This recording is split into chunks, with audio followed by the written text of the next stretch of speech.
Hi friends, విద్యుత్ శాఖ వారు కొత్తగా 1/3/2025 నుంచి 30/6/25 దాకా కూడా మన కరెంటు సర్వీస్కి ఉన్నటువంటి లోడ్ని పెంచుకోవడానికి 50% డిస్కౌంట్ తోటి లోడ్ పెంచుకోవడానికి అవకాశం ఇచ్చారు. అది ఏ విధంగా మనం లోడ్ని అప్డేట్ చేసుకోవాలి అనేది మనం ఇప్పుడు చూపిస్తాము. లోడ్ని ఎందుకు అప్డేట్ చేసుకోవాలనేది కూడా చెప్తాము. మనం సర్వీస్ తీసుకునేటప్పుడు 2 కిలోవాట్ 3 కిలోవాట్ అని లోడ్ తీసుకుంటాము. 5 ఇయర్స్ 10 ఇయర్స్ అయ్యి ఉంటాయి మన సర్వీస్ తీసుకొని. తర్వాత ఇంట్లో ఉన్న అప్లయన్సెస్ అంటే ఏసీ అని, ఫ్రిడ్జ్ అని, గ్రైండర్ అని, వాషింగ్ మిషన్ అని ఇలాగ అప్లయన్సెస్ పెంచుకుంటూ ఉంటుంటాము.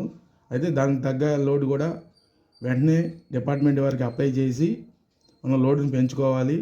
కానీ అప్పుడు పెంచుకోని పక్షంలో మధ్యలో పెంచుకోలేని పక్షంలో ఇప్పుడు పెంచుకోవడానికి అవకాశం ఇచ్చారు. అది కూడా 50% డిస్కౌంట్ తోటి అవకాశం ఇచ్చారు. కాబట్టి అందరూ కూడా ఈ అడిషనల్ లోడ్స్ అనేది రిజిస్ట్రేషన్ చేసుకొని పేమెంట్ చేసుకుంటే మీకు బిల్లులో లోడ్ పెరిగి మీకు ఆ అప్లయన్సెస్ వాడుకోవడానికి పర్మిషన్ వచ్చిద్ది. అది ఎట్లా చేయాలనేది ఈ వీడియోలో మేము ఎక్స్ప్లెయిన్ చేస్తాము. మనం ముందుగా current bill, Aadhaar card, house tax ఈ 3 కూడా పీడిఎఫ్లో పెట్టుకోవాలి. స్కాన్ చేసుకొని పెట్టుకున్నాక మనం వెబ్సైట్ apcbdcl.in అని సైట్లోకి వెళ్ళాలి. సైట్లోకి వెళ్ళినాక ఇక్కడ ఎల్లో కలర్లో ఉంది చూసారు, దాని మీద క్లిక్ చేయాలండి. అడిషనల్ లోడ్లోకి వెళ్ళడానికి అందులోకి వెళ్ళాక ఇక్కడ ఎల్టీ అడిషనల్ లోడ్ అని డిఫాల్ట్ అని ఉంటుంది. ఇక్కడ మన సర్వీస్ నెంబర్ ఎంటర్ చేయాలి.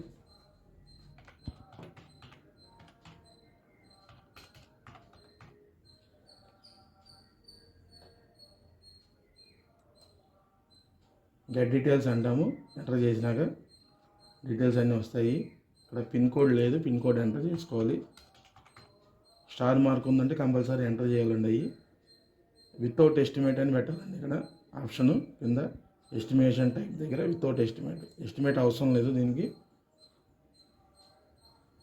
వాలంటరీ అడిషనల్ లోడ్ రెగ్యులైజేషన్ అంటారండి దీన్ని. ఇప్పుడు ఈ సర్వీస్కి వచ్చేసి 2 కిలోవాట్ లోడ్ ఉందండి. మనం 1 కిలోవాట్కి పెంచుకుంటున్నాము. ఒక అడిషనల్ లోడ్ ఎంత కావాలని ఇక్కడ అడుగుతుంది.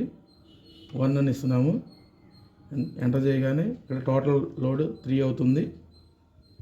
మనం ప్రూఫ్స్ పెట్టుకున్నాం కదండి, పీడిఎఫ్ చేసుకుని current bill, Aadhaar card, house tax 3 పెట్టుకున్నాము. వాటిని ఇక్కడ అప్లోడ్ చేయాలండి. Proof of document house tax అని ఎంటర్ చేస్తాము, సెలెక్ట్ చేస్తాము. ఐడి ప్రూఫ్ దగ్గర ఆధార్ అని సెలెక్ట్ చేస్తాము. ఇక్కడ మొబైల్ నెంబర్ ఎంటర్ చేయాలండి. ఐడి నెంబర్, మన ఆధార్ నెంబర్ ఎంటర్ చేయాలండి. ఇక్కడ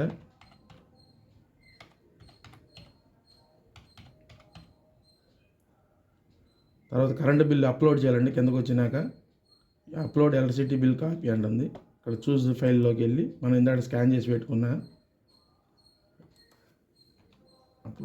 అప్లోడ్ చేసాము. తర్వాత మళ్ళీ కింద కూడా ఆధార్ కాపీ కూడా అప్లోడ్ చేయాలి. ఆధార్ నెంబర్ కూడా అప్లోడ్ చేస్తున్నాము. తర్వాత కిందకు వచ్చి షో డిమాండ్ అని ఇస్తామండి. ఓకే అని కొట్టాలి. ఇక్కడ పైన కొడితే ఇక్కడ మనకి ఎప్పుడు కూడా డెవలప్మెంట్ ఛార్జెస్ 2000 ఉంటాయండి. ఇది ఇప్పుడు 1000 రూపాయలు అయిందనమాట సబ్సిడీతో. 1000 రూపాయలు, సెక్యూరిటీ డిపాజిట్ 200, అప్లికేషన్ ఫీజు 50 రూపాయలు, మొత్తం కలిపితే 1250 రూపాయలు. అయిపోయాక ఇప్పుడు సబ్మిట్ కొడతామండి. సబ్మిట్ కొట్టాక ఇలాగ వస్తుందండి. డిమాండ్ నెంబర్ అవి రాసుకోవచ్చు. ఇక్కడ పే నవ్ అని చెప్పి మనం ఇక్కడ పేమెంట్లోకి వెళ్తాము. తర్వాత పేమెంట్లోకి వెళ్ళి ఇక్కడ పే అని కొట్టాలండి. పే కొట్టాక ఈజీ మెథడ్ మనకి ఫోన్పే ఉంటాయి కాబట్టి క్యూఆర్ కోడ్ ఇక్కడ లెఫ్ట్ సైడ్లో ఉన్నటువంటి క్యూఆర్ కోడ్ని సెలెక్ట్ చేసి మేక్ పేమెంట్ అంటాము. మేక్ పేమెంట్ అండి, ప్రొసీడ్ విత్ పేమెంట్ అని వస్తుంది ఆప్షను. అది సెలెక్ట్ చేస్తాము. అది చేసినాక ఇప్పుడు మనం ఫోన్పే ఓపెన్ చేసి స్కాన్ చేసి పేమెంట్ చేసేయడమేనండి. అది కూడా చూపిస్తాము. చూపిస్తున్నాను చూడండి. ఫోన్ పేమెంట్ చేసి సెంట్రల్ పవర్ డిస్ట్రిబ్యూషన్ అని చెప్పి వచ్చిందండి. ప్రొసీడ్ టు పేమెంట్ అంటాము. అకౌంట్ సెలెక్ట్ చేసుకుని పే కొట్టేస్తామండి. కొట్టేయగానే అప్డేట్ అయిపోద్దండి, సక్సెస్ఫుల్ అని వచ్చేస్తుంది. పోయినాక మనకి 1 or 2 డేస్లో మనకి మన ఆన్లైన్లో కూడా మన సర్వీస్ చెక్ చేసుకుంటే లోడ్ కూడా అప్డేట్ అయిపోయిద్దండి. నెక్స్ట్ బిల్లులో మీకు బిల్లులో కూడా ప్రింట్ అయ్యి వచ్చిద్దండి లోడు ఇంత ఇంత ఉందని. Okay, thank you sir. ఈ వీడియో కనుక మీకు నచ్చినట్లయితే సబ్స్క్రైబ్ చేసుకోండి. Thank you.